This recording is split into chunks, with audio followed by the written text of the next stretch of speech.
Welcome to Dream Big in English, Junior Reading Session. Robin Hood Story. Episode 13. So, let's get started. စာမျက်နှာ30 page number 30ကိုရောက်သွားပြီ page number 30ရဲ့အလဲလောက် suddenly ကနေစမယ်အဲ့တော့ဇာတ်ကြောင်းကိုပြန်ပြီးတော့ပြောရမယ်ဆိုလို့ရှိရင်ဒီ Robin Hood က Abbot of Saint Mary ကိုတမလာတိုက်တယ် Abbot ကလည်း Robin Hood တမတိုက်မှာကြောက်တဲ့အတွက်ကြောင့်သူက Miller ဆိုတဲ့ဒီကျုံလိုသားဟန်ဆောင်ပြီးတော့သူကခရီးထွက်လာခဲ့တယ်နော်ရွှေအိတ်တွေကိုသူကောက်ခွန်လာတဲ့အခွန်ဒီရွှေအိတ်တွေကိုဂျုံအိတ်တွေရဲ့အောက်မှာဖွက်ပြီးတော့သူကခရီးထွက်လာခဲ့တယ်ဒါပေမဲ့ Robin ကတီးပြီးတော့ Abbot ကိုလမ်းကနေစီးပြီးတော့တမတိုက်တယ်အဲ့တော့ Abbot ကမကြည်နေတဲ့အတွက်ကြောင့်သူအိတ်ထဲကနေဓာတ်ကိုထုတ်ပြီးတော့ Robin ထိုးဖို့လုပ်တယ်ဒါပေမဲ့ Robin ကအချိန်မီသူ့ရဲ့လက်ကိုဖမ်းပြီးတော့ဓာတ်ကိုယူထားလိုက်တယ်ပြီးတော့ Abbot ကိုလှဲအောက်ကိုတွန်းထုတ်လိုက်တယ်အဲ့ဒီရောက်သွားပြီအဲ့တော့ suddenly ကနေစမယ် Suddenly 20 outlaws stepped out of the trees verb got stepped out subject got 20 outlaws out of the trees got adversaries of direction or suddenly adverb of manner သူရဲ့အဓိပ္ပာယ်ကရုတ်တရက်ဆိုသလိုအဲ့တော့ရုတ်တရက်ဆိုသလိုဒီ 20 outlaws နော်တောပုံဖွဲ့ဝင်ရောက်20ကတစ်ပင်ရဲ့ကွယ်အားကနေထွက်လာခဲ့တယ်အဲ့တော့ suddenly ဟိုတခြားသုံးလို့ရမယ့်စကားလုံးတွေကဘာလဲဆိုတော့ all of a sudden unexpectedly immediately instantaneously instantly straight away at once out of the blue သူရဲ့အဓိပ္ပာယ်က suddenly ဆိုတဲ့အဓိပ္ပာယ်ပဲဖြစ်ပါတယ်ရုတ်တရက်ရုတ်ချီပြုံးကနေဆိုတဲ့အဓိပ္ပာယ်ဖြစ်ပါတယ်အဲ့တော့ suddenly နဲ့ဒီ opposite meaning စန့်ကျင်ဘက်အဓိပ္ပာယ်ဆောင်တဲ့စကားလုံးကဘာလဲဆိုတော့ gradually g r a d u a l l y gradually ရဲ့ meaning ကတဖြည်းဖြည်းဆိုတဲ့အဓိပ္ပာယ်ဖြစ်ပါတယ်Alright, they aimed their bows and arrows at night. Okay, အဲ့တော့ဒီမှာ they က20 outlaws ကို refer လုပ်ထားတယ် aimed ကချိန်တာအဲ့တော့ they aimed their bows and arrows ဆိုတော့သူတို့ရဲ့လှီးနဲ့မြားကိုချိန်ထားလိုက်တယ် at night เนาะဒီ Abbot နဲ့အတူအဖော်ဖြစ်လိုက်ပါလာတဲ့စစ်သူရဲ့ကောင်စစ်မှုထမ်းအရာရှိ2ယောက်ပါတယ်အဲ့ဒီ2ယောက်ကိုဒီ 20 outlaws ကလေးတွေမြားတွေနဲ့ချိန်ထားလိုက်တယ်အဲ့တော့ the knights and Miller were surround ကဝိုင်းရံသည်အဲ့တော့ well surrounded ဆိုတော့ဝန်းရံခံရသည်ဆိုတော့ဝိုင်းခံထားရတာပေါ့ the knights and the Miller နောက်စစ်မှုထမ်းအရာရှိတွေနဲ့ the Miller ဆိုတဲ့ဒီဂျုံလိုသားဟန်ဆောင်ထားတဲ့ Abbot ဘုံတော်ကြီးသူတို့တွေကဝိုင်းခံထားရသည် I'm Sir Roger of Doncaster said the knight who spoke English အဲ့တော့ said the knight who spoke English ကသူက adjective clause အရှိက the knight ကိုအထူးပြုထားတယ်ဒေါနဲ့ကောက်မယ်အဲ့တော့ who spoke English ကပြောတတ်တော့စစ်မှုထမ်းအရာရှိကပြောလိုက်တယ် I'm Sir Roger of Doncaster ငါ Doncaster ရဲ့ Sir Roger ဖြစ်ပါတယ်ဆိုပြီးတော့သူပြောတယ်ပေါ့ Who is this outlaw who robs women and a poor miller Okay အဲ့တော့ who is this outlaw ဆိုတော့ဒီကတောပုံဖွဲ့ဝင်ညာဘယ်သူတွေလဲ Who robs women and a poor miller အဲ့တော့ who robs women and a poor miller သူက adjective clause အရှိက outlaws ကိုအထူးပြုထားတဲ့ဒေါနဲ့ကောက်ပြီးတော့ဘာသာပြန်မယ်အဲ့တော့ဒီကအမျိုးသမီးတွေနဲ့တနာဖို့ကောင်းတဲ့ဒီ Miller နော်ဆင်းရဲ့တနာဖို့ကောင်းတဲ့ဒီ Miller ဂျုံလုံးသားကိုတများတိုက်တဲ့ဒီကတောပုံဖွဲ့ဝင်တွေကဘာလို့လဲဆိုပြီးတော့မေးလိုက်တယ် Okay robs I will be rob ရဲ့ meaning ကတများတိုက်သည်မြန်မာလိုဆိုလို့ရှိရင်တော့တများတိုက်သည်အင်္ဂလိပ်လိုဆိုလို့ရှိရင်တော့ to steal money or property from a person or a place Okay အဲ့ဒါ steal ရဲ့အဓိပ္ပာယ်ကဘာလဲဆိုတော့သူက to take something without permission ခွင့်ပြုချက်မရပဲတခုခုကိုယူလိုက်တာအဲ့ဒါကျွန်တော်က steal လို့ခေါ်တယ်အဲ့တော့ rob က to steal money or property ငွေကြေးဒါမှမဟုတ်လို့ရှိရင်ပိုင်ဆိုင်မှုတစ်ခုခုကိုဒီ from a person or a place လူတစ်ယောက်ဒါမှမဟုတ်လို့ရှိရင်နေရာတစ်ခုကနေပြီးတော့ယူလိုက်တာเนาะခွင့်ပြုချက်မရပဲယူလိုက်တာအဲ့ဒါကျွန်တော်က rob လို့သုံးတယ် Okay rob နဲ့ steal ကကွာခြားချက်ရှိတယ်ဘယ်လိုလဲဆိုတော့ဒီ rob ရဲ့အနောက်မှာကျွန်တော်တို့ person လူပုဂ္ဂိုလ်ဒါမှမဟုတ်လို့ရှိရင် place နေရာကိုလိုက်ပေးရတယ်rob ရဲ့အနောက်မှာကအမြဲတမ်းလူပုဂ္ဂိုလ်ဒါမှမဟုတ်လို့ရှိရင် place ကိုလိုက်ပေးရတယ် For example they are planning to rob a bank Okay they are planning to rob a bank သူတို့ကအစီအစဉ်ဆွဲနေကြတယ် to rob a bank ဘဏ်တစ်ခုကိုဓမြတိုက်ဖို့အစီအစဉ်ဆွဲနေကြတယ်အဲ့တော့ rob ရဲ့နောက်က a bank ဆိုတဲ့ place ကိုလိုက်ထားတယ် He was accused of robbing the supermarketအဲ့တော့ तू ကဆွဆွဲခံရတယ် robbing the supermarket ကိုဓမြတိုက်တဲ့အမှုသူ့ကိုဆွဆွဲထားတယ် तू ကဆွဆွဲခံရတယ်ပေါ့ okay အဲ့တော့ rob ရဲ့နောက်က ROB ရော rob ရဲ့နောက်က the supermarket ဆိုတဲ့ place ကိုလိုက်ထားတယ် the thieves robbed the tomb and took all of its treasure အဲ့တော့ the thieves rob နော်တခိုးတွေက rob the tomb T1B tomb ကသူကရှေးဟောင်းကူတင်ချိုင်းနော်ရှေးဟောင်းကူတင်ချိုင်းတွေဖောက်ပြီးတော့ took all of its treasure အထဲမှာရှိတဲ့ယတနာပစ္စည်းတွေအကုန်လုံးကိုယူဆောင်သွားခဲ့တယ်အဲ့တော့ rob ရဲ့အနောက်ကကျွန်တော်တို့ T1B tomb ဆိုတဲ့ place ကိုလိုက်ထားတယ်အဲ့တော့ story ထဲမှာဒီ story ထဲမှာကျတော့ကျွန်တော်တို့ rob ရဲ့အနောက်ကလူနော် women ဆိုတော့ women and the poor male ဆိုတော့ကျွန်တော် person လူပုဂ္ဂိုလ်လိုက်ထားတယ်အဲ့တော့ rob ရဲ့အနောက်ကကျွန်တော်အမြဲတမ်းဒီ person လူပုဂ္ဂိုလ်လိုက်ရင်လိုက်ဒါမှမဟုတ်လို့ရှိရင် place နေရာကိုလိုက်ပြရမှာဖြစ်တယ်အဲ့တော့ steal ရဲ့အနောက်ကကျွန်တော်ဘာကိုလိုက်ရတယ်လဲ okay steal ရဲ့အနောက်က THING thing ဆိုတဲ့ပစ္စည်းကိုလိုက်ပြရတယ်အရာဝတ္ထုပစ္စည်းကိုလိုက်ပြရတယ် for example the thieves stole the treasures of the tomb okay the thieves တခိုးတွေက stole the treasures of the tomb ရှေးဟောင်းကူတင်ချိုင်းတဲ့ကယတနာတွေကိုယူသွားခဲ့တယ်အဖို့တန်ယတနာတွေကိုခိုးယူသွားခဲ့တယ်အဲ့တော့ STOL stole က steal ရဲ့ verb 2အဲ့တော့ steal ရဲ့အနောက်မှာ the treasure ဆိုတဲ့ thing နော်ခိုးရမယ့်ပစ္စည်းကိုလိုက်ပေးထားတယ်အဲ့တော့ he tried to steal the bicycle that is standing on the pavement အဲ့တော့ he tried to steal the bicycle သူကစပိန်ကိုခိုးဖို့ကြိုးစားတယ် that is standing on the pavement pavement ကဒါလူသွားလမ်းကျွန်တော်တို့လမ်းမကြီးရဲ့ဘေးမှာရှိတဲ့လူသွားလမ်းမြန်မာလိုခေါ်မယ်ဆိုလို့ရှိရင်တော့ platform လို့ခေါ်တယ်ဒါပေမဲ့အင်္ဂလိပ်မှာ platform လို့မခေါ်ဘူးအင်္ဂလိပ်အသုံးလုံးနဲ့ကျွန်တော် pavement လို့ခေါ်ရင်ဒါမှမဟုတ်လို့ရှိရင် sidewall လို့ခေါ်တယ်အဲ့ဒီလူသွားလမ်းကိုကျွန်တော်တို့ platform လို့ခေါ်လိုက်လို့ရှိရင်ဒါလုံးဝမှားတယ် platform ကဘယ်လိုမျိုးလဲဆိုတော့ platform must be wide and height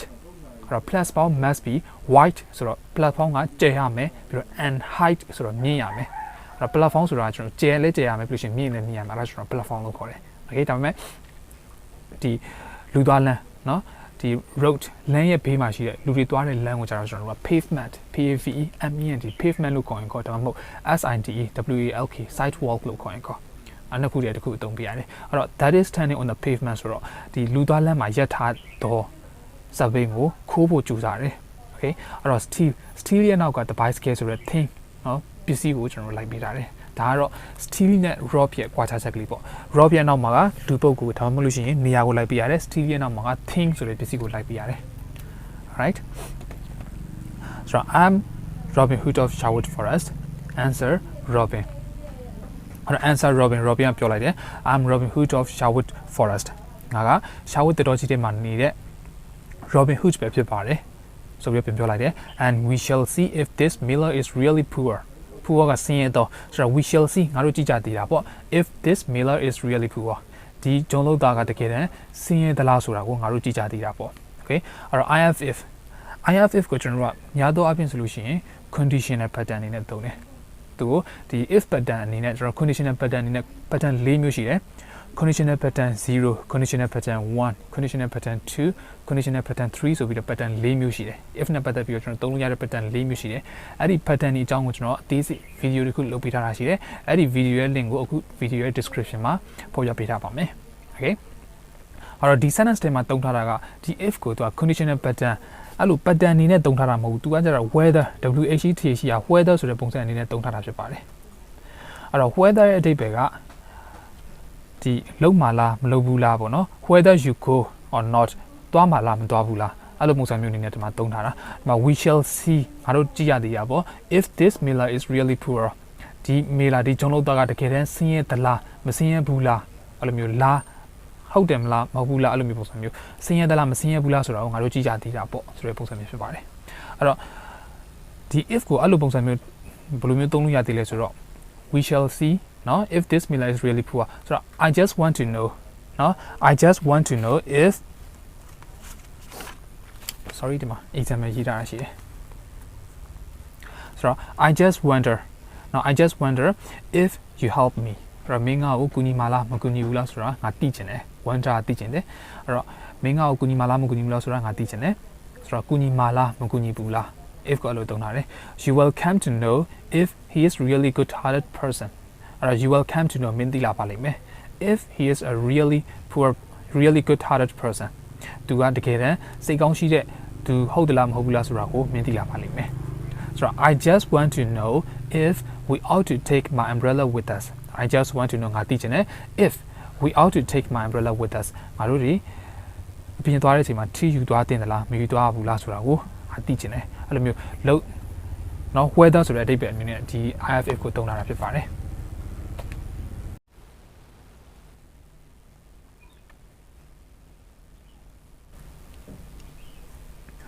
Then two of the outlaws climbed into the cart.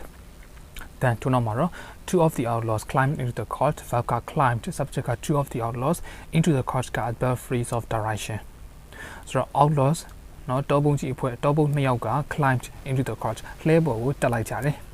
They moved the large bags of flour. Verb moved subject the large bags of flour object.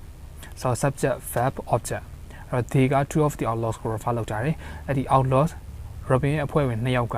moved ရွှေ့လိုက်ကြတယ် the large bags of flour ကျုံအကြီးကြီးတွေကိုရွှေ့လိုက်ကြတယ် underneath they found the 40 bags of golden crown underneath ကအောက်မှာဆိုတဲ့အဓိပ္ပာယ် they found the 40 bags of golden crown verb found subject they the 40 bags of golden crown object subject verb object အဲ့တော့ကျုံအကြီးတွေရဲ့အောက်မှာရွှေအိတ်40ကိုသူတို့တွေ့ကြတယ်ရှာဖွေတွေ့ရှိကြတယ် so tell me how does a miller have 40 bags of golden crowns asked Robin ကမေးလိုက်တယ် tell me ပြောစမ်းပါဦး how does a miller have 40 bags of golden crowns မီလာတယောက်မှာဂျုံလုံးသားတယောက်မှာရွှေ40ဘယ်လိုလုပ်ရှိနိုင်မှာတော့ who is the real thief here ကိုင်ဘသူကတကူအစ်စ်တော့ဆိုပြီးမေးလိုက်တယ် the miller did not answer မီလာကပြန်မဖြေဘူး so instead he watched silently as the outlaws lifted the 40 bags of gold from the wagon အဲ့တော့ instead ရဲ့အဓိပ္ပာယ်ကိုမနေ့ကကျွန်တော်ရှင်းပြပြီးသွားပြီ instead ရဲ့အဓိပ္ပာယ်ကိုဒီအရှိအဓိပ္ပာယ်နဲ့ပြန်ကောက်ပြီးတော့ပြောရတယ်အဲ့တော့ the miller did not answer ဆိုတော့မီလာကဘာမှပြန်မဖြေဘူး instead မီလာကဘာမှပြန်မဖြေဘူးအဲ့ဒီအစား he watched silently သူကနှုတ်ဆက်ပြီးတော့ပဲကြည့်နေလိုက်တယ် as the outlaws lifted the 40 bags of gold from the wagon as ဆိုတဲ့ conjunction ပါတယ် the outlaws ဆိုတဲ့ subject ပါတယ် lifted ဆိုတဲ့ verb ပါတယ်အဲ့တော့ကြောင့်သူက conjunction ရဲ့ subject ရဲ့ verb ရဲ့ပါတယ်အဲ့တော့ကြောင့်သူက clause ဘာ clause လဲဆိုတော့ adverb clause of time စင်တွင်နဲ့ကောက်ပြီးတော့ဘာသာပြန်မယ်အဲ့တော့ adverb clause of time အချိန်ကိုဖော်ပြထားတယ်အဲ့တော့ Robin ရဲ့အဖွဲ့ဝင်တွေကဒီရွှေအိတ်40ကိုဒီလှဲပေါ်ကနေထမ်းနေကြတာထမ်းပြီးတော့အောက်ကိုချနေတဲ့အချိန်မှာဒီမီလာဟန်ဆောင်ထားတဲ့ Apple ကပုံတော်ကြီးကသူကဘာမှမပြောဘဲနဲ့နော်နှုတ်ဆက်ပြီးတော့ကြည်နေခဲ့တယ်ဆိုတော့ turn to the page number 31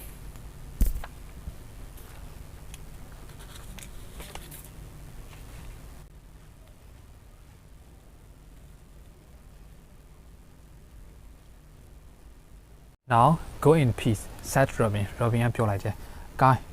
သွားပါတော့အေးစီစီနဲ့သွားပါတော့ဆိုပြီးတော့ပြောလိုက်တယ်။ and give my good wishes to the Sheriff of Nottingham and ပြီးတော့ give my good wishes to the Sheriff of Nottingham မြို့ကိုအုပ်ချုပ်တဲ့သူကိုငါရဲ့ဆုတောင်းမြတ်တာပို့တာပေးလိုက်ပါဦးဆိုပြီးတော့စကားမထည့်လိုက်သေးတယ်ပေါ့။ and so the knights and the abbot and the women went on their way to Nottingham verb went subject the knights and the abbot and the women so their way to Nottingham က object subject verb object အဲ့တော့စမှုထံအရာရှိတွေရဲ့ abbot ဘုန်းတော်ကြီးအခုကောက်ခံဖို့လာတဲ့ဘုန်းတော်ကြီးရဲ့ပြီးတော့ women အမျိုးသမီးတွေရဲ့သူရဲ့အနောက်ကနေလိုက်ပါလို့အမျိုးသမီးတွေက Nottingham မြို့ကိုသွားတဲ့ခရီးကိုနော်ပြန်ပြီးတော့စတင်ကြတယ်ပေါ့ Robin and his men traveled back to their camp in the middle of the forest verb traveled subject Robin and his men travel ခရီးသွားတယ်အဲ့တော့ back to their camp adverb phrase of direction in the middle of the forest adverb phrase of place Robin နဲ့သူရဲ့လူတွေကသူတို့ရဲ့စခန်းကိုတော်အလယ်မှာရှိတဲ့သူတွေရဲ့စခန်းကိုပြန်ပြီးတော့နော်ပြန်ကြတယ်ပေါ့ They carried the 40 bags of gold with them verb carried subject they the 40 bags of gold object with them adverb phrase of manner အဲ့တော့သူတို့က they ကဒါ Robin and his men ကို refer လုပ်ထားတယ် Robin နဲ့သူရဲ့လူတွေကရွှေအိတ်40ကိုထမ်းပြီးတော့တည်သွားကြတယ် The abbot of St. Mary was not poorer because of Robin Hood verb was subject the abbot of St. Mary's poorer complement so subject verb complement because of Robin Hood ကသူက phrase ဘာ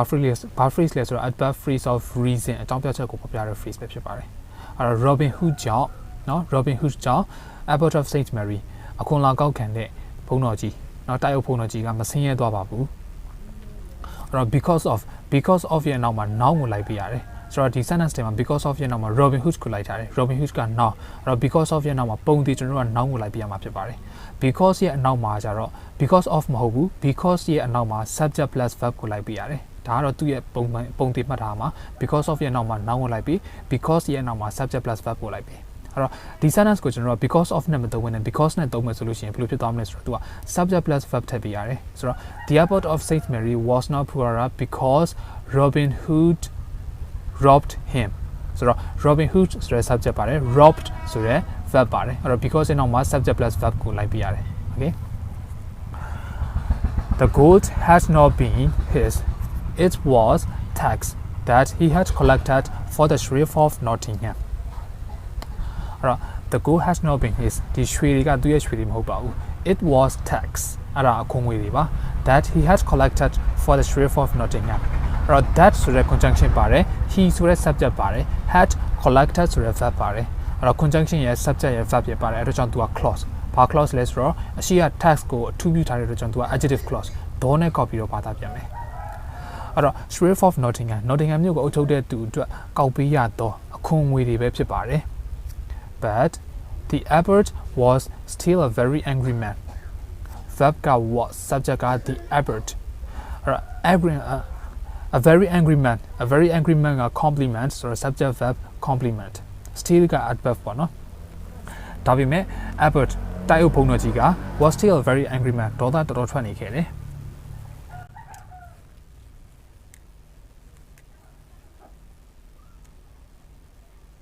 I will have my revenge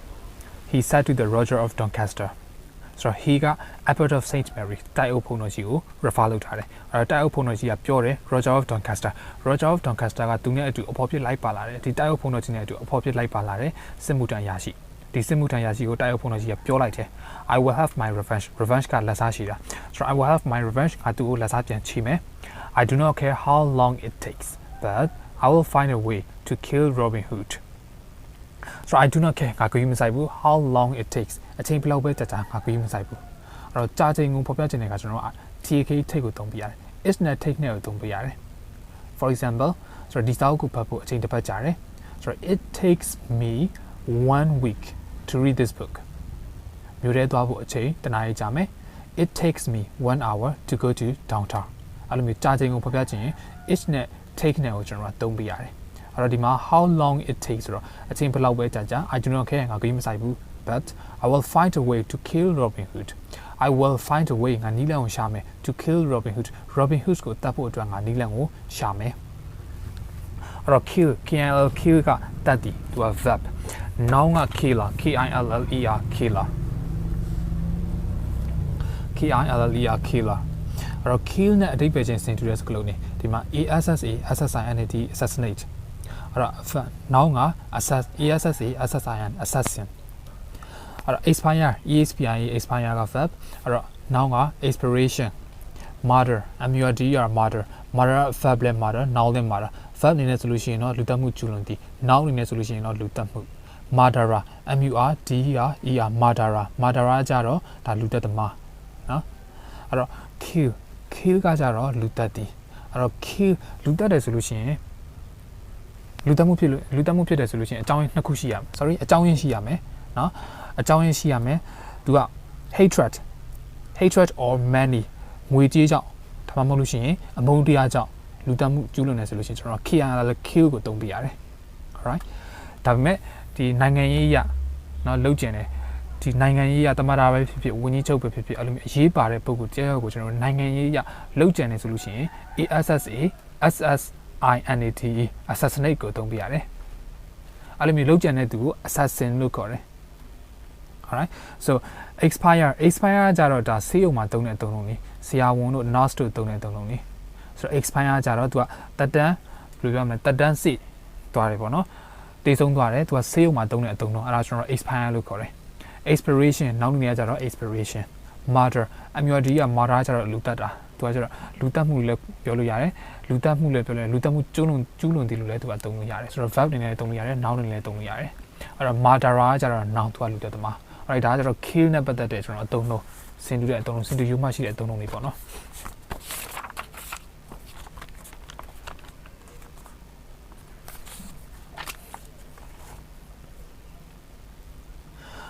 but I will find a way to kill Robin Hood Robin Hood ကိုတတ်ဖို့အတွက်ငါနီလန်းရှာဖွေမယ်ဆိုတော့ Abbott က Robin Hood ကိုသူအမုန်းတရားကြောင့်တတ်မယ်ဆိုတဲ့အတွက်ကြောင့်သူက kill နဲ့သုံးထားတယ် The Abbot of Saint Mary was a rich and powerful man right so verb က was subject က the Abbot of Saint Mary's so a rich and powerful man က complement subject verb complement He had friends at the king's court in England. So he had friends သူမှာတငယ်ချင်းရှိတယ် at the king's court in England. England နိုင်ငံရဲ့ဒီဘရင် sorry at the king's court in London မှာရှိတဲ့ဒီဘရင်နေတဲ့နန်းတော်မှာသူမှာတငယ်ချင်းတွေရှိတယ်အတိမိတ်ဆွေတွေရှိတယ်ဒီ Abbott နဲ့တည်တဲ့မိတ်ဆွေတငယ်ချင်းတွေ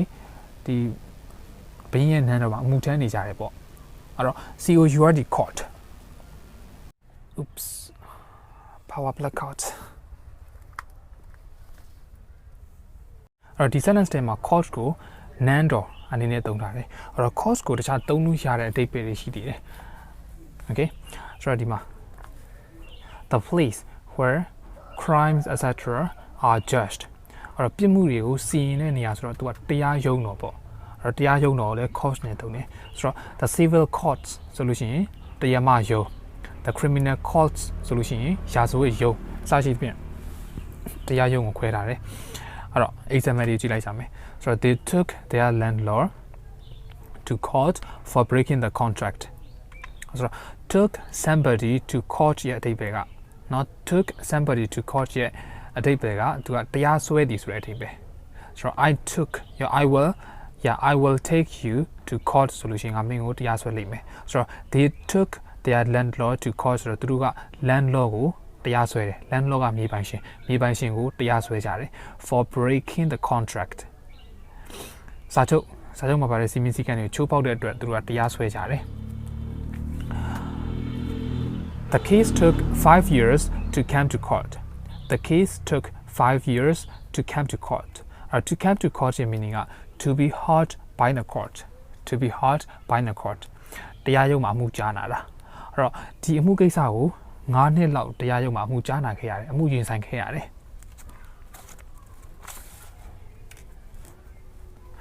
During the court hearing အဓိပ္ပာယ်ကတရားရုံးမှာတရားကြားနာနေစဉ်တွင်နော်တရားရုံးမှာအမှုရင်ဆိုင်နေရစဉ်တွင်ဆိုတဲ့အဓိပ္ပာယ်အဲ့တော့ During the court hearing the prosecutor said she would seek maximum prison sentence so prosecutor ကသူကတရားလူရဲ့ရှေ့နေတရားလူဘက်ကနေပြီးတော့ကိုစားပြုတဲ့ရှေ့နေသူကိုကျွန်တော် prosecutor လို့ခေါ်တယ်အဲ့တော့တရားလူရဲ့ရှေ့နေကသူမကိုနှစ်ရှည်ထောင်ဒဏ်ကျဖို့အတွက်ပြောလိုက်တယ် okay so seek maximum prison sentence ဆိုတော့နှစ်ရှည်ထောင်ဒဏ်ကျခံပြီပေါ့ He won the court case and awarded damages so won the court case ကအမှုနိုင်တာတရားရုံးမှာအမှုနိုင်တယ် and awarded damages ဆိုတော့နစ်နာကြေးရတယ်သူကတရားရုံးမှာအမှုနိုင်ပြီးတော့နစ်နာကြေးရရှိတယ်ဆိုတော့ the case was settled out of the court so the case was settled နော်အမှုကိစ္စပြီးသွားတယ် out of the court တရားရုံးကိုရောက်စရာမလိုဘဲနဲ့အမှုကိစ္စပြီးသွားတယ်အဲဒါကျွန်တော် the case was settled out of the court လို့သုံးတယ်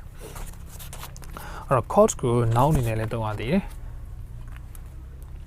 court ကို noun အနေနဲ့သုံးလို့ရသေးတယ်အဲ့ဒါဘာလဲဆိုတော့ a place where games such as tennis are played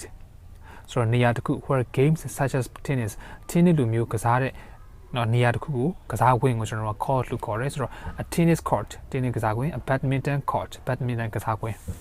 နောက်တစ်ခုက the place where kings and queens live အဲ့တော့ဘရင်မနေတဲ့နေရာကို court လို့ခေါ်သေးတယ်အဲ့တော့ဒီ sentence ထဲမှာကျွန်တော်က the king's court ဆိုပြီးဘရင်ရဲ့နန်းတော်လို့သုံးထားတယ်အဲ့တော့ဒီအဓိပ္ပာယ်နဲ့သုံးထားတာပေါ့နန်းတော်ဆိုတဲ့အဓိပ္ပာယ်နဲ့သုံးထားတာဆိုတော့ the court of Queen Victoria ဆိုလို့ရှိရင်ဘရင်မ Victoria နေထိုင်တဲ့နန်းတော် He was presented to the queen to the queen at court ဆိုတော့ဘရင်မနေထိုင်တဲ့နန်းတော်သွားပြီးတော့သူကအမှုနော်သွားရောက်ခစားတယ်အဲ့တော့ he was presented နဲ့တုံးတယ်ဘရင်မစီမှာသွားရောက်ခစားတယ်ဆိုတော့ court ကိုကျွန်တော်တို့က ဒီအိမ်နေစုနေတဲ့အိမ်စုပြီးတော့လမ်းနေစုနေတဲ့လမ်းစုကိုလည်းကျွန်တော်တို့ကဒီ cost နဲ့တုံးတယ်ဆိုတော့ food cost ဆိုလို့ရှိရင်ဒါမုံစည်းတန်းပေါ့မုံဆိုင်နေစုနေတဲ့နေရာအထူးသဖြင့်ဒီ supermarket တို့လိုပုံစံမျိုးမှာရှိတယ်နော်မုံဆိုင်နေစုနေတဲ့နေရာအဲ့ဒါကိုကျွန်တော် food court လို့ခေါ်တယ်အဲ့ရွှေပြည်သာ court ကကျတော့ရွှေပြည်သာ1လမ်း2လမ်း3လမ်း4လမ်းအစရှိသဖြင့်ရွှေပြည်သာလမ်းနေစုနေတာအဲ့ဒါကျွန်တော်ရွှေပြည်သာ court လို့ခေါ်တယ် okay အဲ့ဒါ court နဲ့ပတ်သက်ပြီးတော့ကျွန်တော်သုံးလို့နေပါနော် court ကို verb အနေနဲ့လည်းသုံးလို့ရတယ် noun အနေနဲ့လည်းသုံးလို့ရတယ်အဲ့တော့ဒီ sentence ထဲမှာကကျွန်တော် court ကို noun အနေနဲ့သုံးထားတယ် the king's court ဆိုတော့သူကဒါဘရင်ရဲ့လမ်းတော်ပေါ့အဲ့တော့နောက်ထပ် court ကို okay ဟုတ်ပြီ court ကို verb အနေနဲ့သုံးမယ် court ကို verb အနေနဲ့သုံးမယ်ဆိုလို့ရှိရင် trying to please ဆွဲဆောင်တာပြောရမယ်ဆိုမြန်မာလိုပြောရမယ်ဆိုလို့ရှိရင်တော့မျက်နှာချိုသွေးတည်ဆိုတဲ့အဓိပ္ပာယ် For example both candidates have spent the last month caught in the media အဲ့တော့ both candidates ကကိုယ်စားလှယ်အဖွဲ့ဝင်ရွေးကောက်ခံကိုယ်စားလှယ်နှစ်ယောက်စလုံးက have spent the last month caught in the media အဲ့တော့တဲ့ media တွေကိုမျက်နှာချိုသွေးရင်းနဲ့နှစ်ယောက်သားကဒီလွန်ခဲ့တဲ့လကိုကုန်ဆုံးခဲ့ရတယ်အဲ့တော့ caught ရဲ့နောက်တဲ့ meaning ကဘာလဲဆိုတော့ try to obtain something ဆိုတော့တစုံတစ်ခုကိုရဖို့အတွက်ကြိုးစားတာဆိုတော့ he has never courted popularity သူကနာမည်ကြီးဖို့ဘယ်တော့မှမကြိုးစားခဲ့ဘူးเนาะ he has never courted popularity အဲ့တော့နောက်တဲ့ court ရဲ့ meaning ကဆိုတော့ invite something bad တစုံတစ်ခုကိုဖိတ်ခေါ်တာဆိုတော့ဆိုးကျိုးမကောင်းတဲ့ຢာတစ်ခုကိုဖိတ်ခေါ်တာဆိုတော့ the court now to cause danger ဆိုလို့ရှိရင် and ကိုဖိတ်ခေါ်တာ to cause death ဒေချင်းတရားကိုဖိတ်ခေါ်တာ to cause disaster ကဒါဆိုးကျိုးတွေเนาะပြောမှဆိုလို့ရှိရင်တဘာဝ BN ရေလို့ပုံစံမျိုးအဲ့လိုမျိုးဆိုးကျိုးတွေသူကဖိတ်ခေါ်တာ to cause disaster all right အဲ့တော့ပြီးတော့ cause ကိုကျွန်တော် have relationship အနေနဲ့လည်းကျွန်တော်သုံးလို့ရသေးတယ် relationship ကြားထဲမှာလည်းကျွန်တော် cause ကိုသုံးလို့ရတယ်အဲ့တော့ဘယ်လို relationship လဲဆိုတော့သူကလက်မထက်ခင်ကာလတွဲနေတဲ့သမီးစားကာလကိုကျွန်တော် cause နဲ့သုံးလို့ရတယ်အဲ့တော့ cause ကိုဒီ sentence ထဲမှာ verb အနေနဲ့သုံးမယ်ဆိုလို့ရှိရင်ဒီ relationship နဲ့ပတ်သက်ပြီးတော့သုံးမယ်ဆိုလို့ရှိရင် object ပါတဲ့အသုံးနှုန်းနဲ့ object မပါတဲ့အသုံးနှုန်းနှစ်ခုရှိတယ် object ပါတဲ့အသုံးနှုန်းက subject cause object ဆိုတဲ့ပုံစံမျိုးပေါ့အဲ့တော့ဒီ object ပါတဲ့အသုံးနှုန်းကဘယ်လိုအဓိပ္ပာယ်လဲဆိုတော့သူကပိုးပန်းတည်လူပြိုလှဲ့တည်ဆိုတဲ့အဓိပ္ပာယ်အဲ့တော့ Oliver has been caught in jail for 6 months အဲ့တော့ Oliver က Jane ကို6လလောက်ပိုးပန်းခဲ့တယ်ဟုတ်ပြီနော်အဲ့တော့ he courted the beauty queen for 1 year and finally gave up so he courted the beauty queen for 1 year beauty queen ကိုတစ်နှစ်လောက်ထိသူကဒီလူပြိုပိုးပန်းခဲ့တယ်ပေါ့ and finally gave up ဒါပေမဲ့နောက်ဆုံးကျတော့မရပါဘူးသူကလက်လျှော့လိုက်တယ်ဆိုတော့ subject verb to be plus courting ဆိုတော့ object မပါဘူးဆိုလို့ရှိရင်ဒီပုံစံနဲ့သုံးရတယ် verb to be plus courting နဲ့သုံးရတယ် okay အဲ့တော့ for example they has been courting for several years before getting married သူကလက်မထက်ခင်အချိန်ကြီးအကြာကြီးတွေ့ခဲ့ကြတယ်နော်သမီးသားနှစ်ယောက်ကလက်မထက်ခင်အချိန်ကြီးအကြာကြီးတွေ့ခဲ့ကြတယ်ဆိုတော့ at that time they had been courting for several years အဲ့ဒီအချိန်မှာသူတို့နှစ်ယောက်ကအချိန်ကြီးအကြာကြီးတွေ့နေခဲ့ကြတာပေါ့ okay အဲ့လိုမျိုးကျွန်တော် course ကို relationship အနေနဲ့ပတ်သက်ပြီးသုံးတဲ့အခါမှာဒီ object ပါတဲ့သုံးလုံးနဲ့ object မပါတဲ့သုံးလုံးဆိုတာရှိရပါတော့အဲ့တော့ဒီ sentence ထဲမှာ course ကိုကျွန်တော်တို့က noun နဲ့သုံးထားတယ်ဆိုတော့ဘရင်ရဲ့နန်းတော်ပေါ့ဘရင်ရဲ့နန်းတော်မှာဒီ abbot ရဲ့မိတ်ဆွေတွေ abbot နဲ့တည်တဲ့သူတွေရှိတယ် These friends told the king about Robin Hood ဆိုတော့အဲ့ဒီတငယ်ချင်းတွေကအဲ့ဒီသူ့ရဲ့မိတ်ဆွေတွေကဘရင်ကို Robin Hood အကြောင်းရှောက်တင်နေပေါ့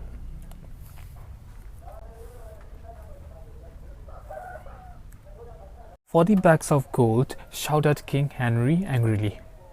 အဲ့တော့ King Henry ကဒေါသတကြီးနဲ့အော်လိုက်တယ်40 bags of gold ရွှေအိတ်40တောင်ဆိုတော့ the sheriff of Nottingham let an outlaw steal 40 bags of gold အဲ့တော့ verb ကဒီထဲမှာဒီ sentence ထဲမှာ verb က let က main verb subject က the sheriff of Nottingham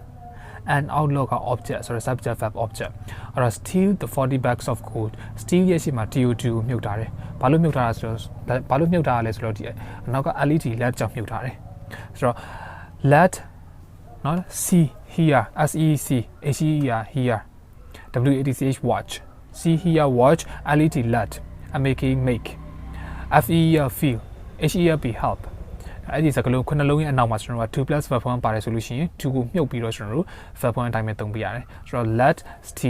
let an outlaw steal 40 bags of gold တကယ်တမ်းသူ့ရဲ့ရှေ့မှာ TO2 ကိုမြုပ်ထားတာအဲ့တော့ချင်းဘိုးရံလို့ကျွန်တော်ဘာသာပြန်ရမယ်2 plus verb form ကျွန်တော်ချင်းဘိုးရံလို့ဘာသာပြန်ရမယ်ဆိုတော့ဒီ sentence မှာကျွန်တော်ကဘိုးရံလို့ဘာသာပြန်မယ်ဆိုတော့ဒီတောပုံးကြီးတွေကိုရွှေအိတ်40ယူဖို့ရန် Sheriff of Nottingham ကခွင့်ပြုလိုက်တာလား send for sheriff အဲ့တော့ send for ကဒါခေါ်လွတ်တာ send for sheriff ဆိုတော့ sheriff ကိုအခေါ်လွတ်လိုက်စမ်း sheriff ကိုဒီကိုခေါ်လွတ်လိုက်စမ်း let him explain himself နော်သူ့ကိုသူဖြေရှင်းချက်ပေးပါစေသူ့ဘာသူဖြေရှင်းချက်ပေးပါစေဆိုတော့ explain ကဖြေရှင်းသည်ဆိုတော့ explanation ကဆိုတော့သူချီလွာအလုပ်တွေမှာကိုကအလုပ်နောက်ကျတာပဲဖြစ်ဖြစ်တခုအမှားယွင်းတခုရှိလို့ရှိရင်ကျွန်တော်တို့ကသူချီလွာတောင်းတယ်လို့ခေါ်တယ်သူချီလွာတောင်းတယ်ဆိုတော့အသုံးလုံးရှိတယ်ပေါ့နော်အဲ့တော့ကျွန်တော်တို့ကသူချီလွာကို explanation လို့သုံးတယ် but when the Sheriff of Nottingham arrived to see the king he was met by King Henry's younger son but when the Sheriff of Nottingham arrived to see the king he was met by the King Henry younger son ဆိုတော့ဒီမှာ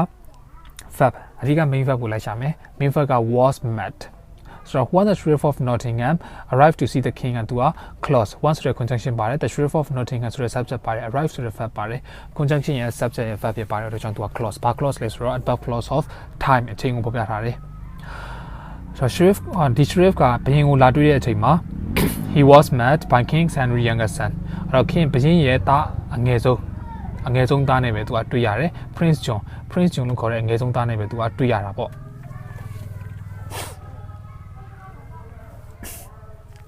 So King Henry had gone to France. King Henry ကကြတော့ပြင်သစ်နိုင်ငံသို့ထွက်ခွာသွားပြီ။ So had gone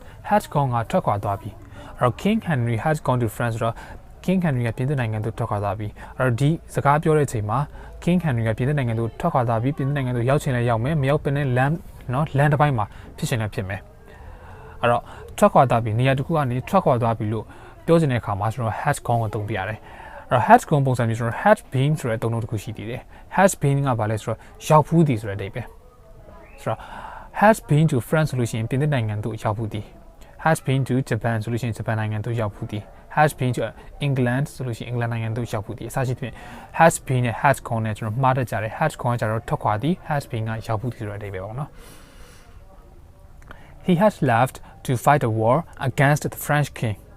so he had left သူကထွက်ခွာသည် to fight a war against the French king ပြင်သစ်ဘုရင်နဲ့စစ်တိုက်ဖို့အတွက်ကိုသူကထွက်ခွာသွားတာဖြစ်ပါတယ် Prince John was a dark-haired man so verb က was subject က Prince John a dark-haired man က complement subject verb complement Prince John ကစပင်အနက်ရောင်ရှိတဲ့သူတစ်ယောက်ဖြစ်ပါတယ် he was only 21 years old but he was already getting fat so verb က was subject က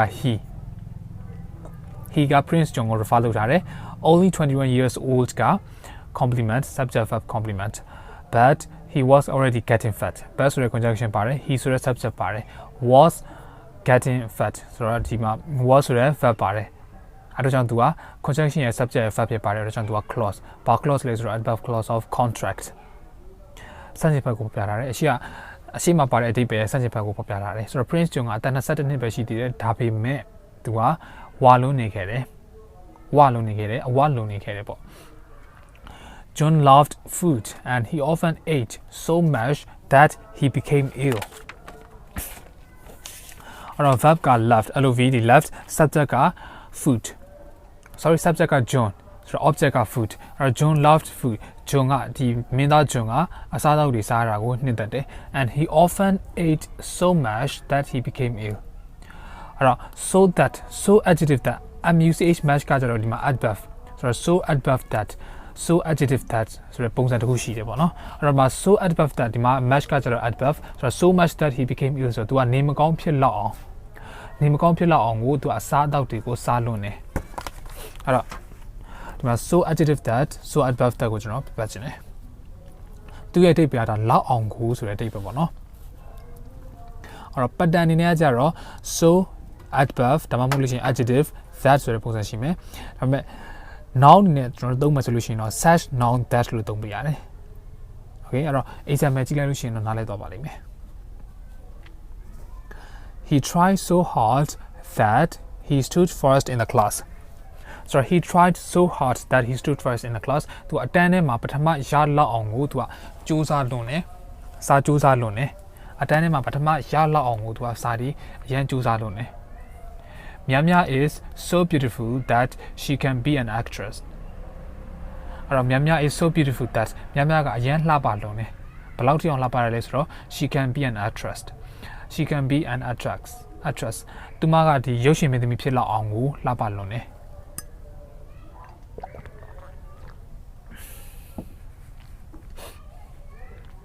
So, Prince John is such a glutton that he became ill. အဲ့တော့ glutton က now မလို့သူက such တက်ကိုသုံးထားတယ် adjective adverb ဆိုလို့ရှိရင်တော့ adverb adjective ဆိုလို့ရှိရင်တော့သူက so တက်ကိုသုံးတယ်အခုက now မလို့ such တက်ကိုသုံးထားတယ်အဲ့တော့ Prince John က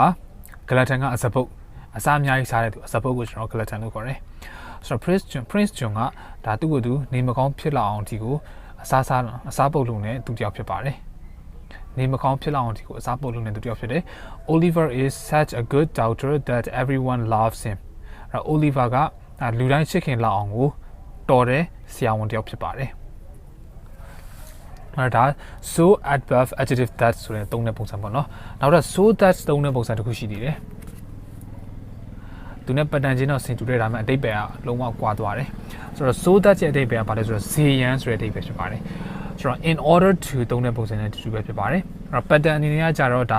so that ရဲ့အနောက်မှာ subject plus verb ကိုလိုက်ပြရတယ် in order to ရဲ့အနောက်မှာတော့ verb 1ကိုလိုက်ပြရတယ်သူကဇေယံဆိုတဲ့အတိတ်ပဲပေါ့နော် for example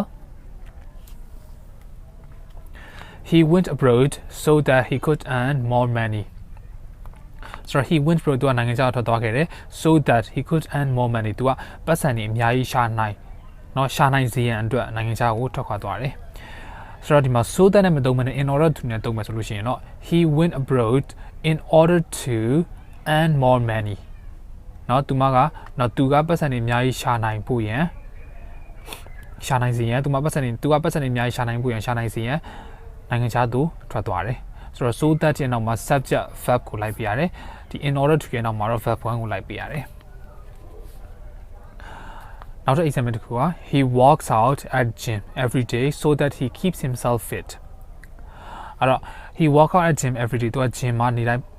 အားကစားလုပ်တယ် so that he keeps himself fit သူကိုသူကျန်းခံအောင်အတွက်ကို gym မှာအားကစားလုပ်တယ်ဆိုတော့ he walks out at gym in order to keep himself fit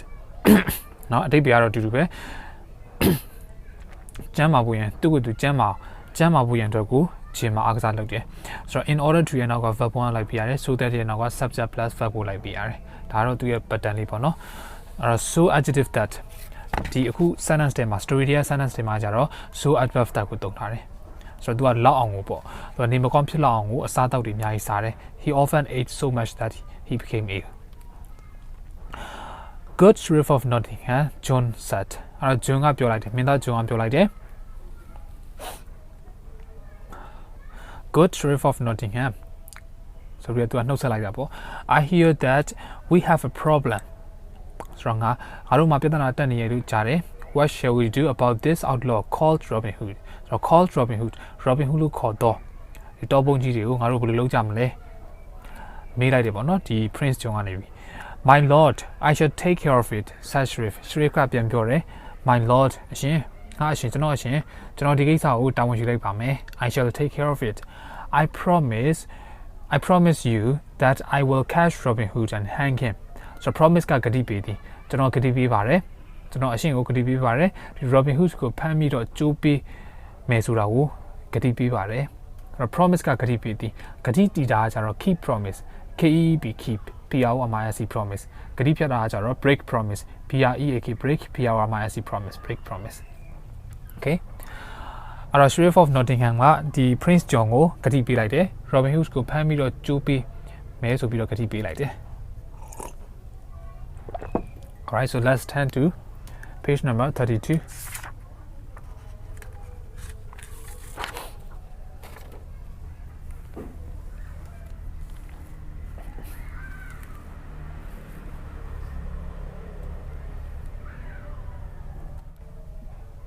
make sure that you do said Prince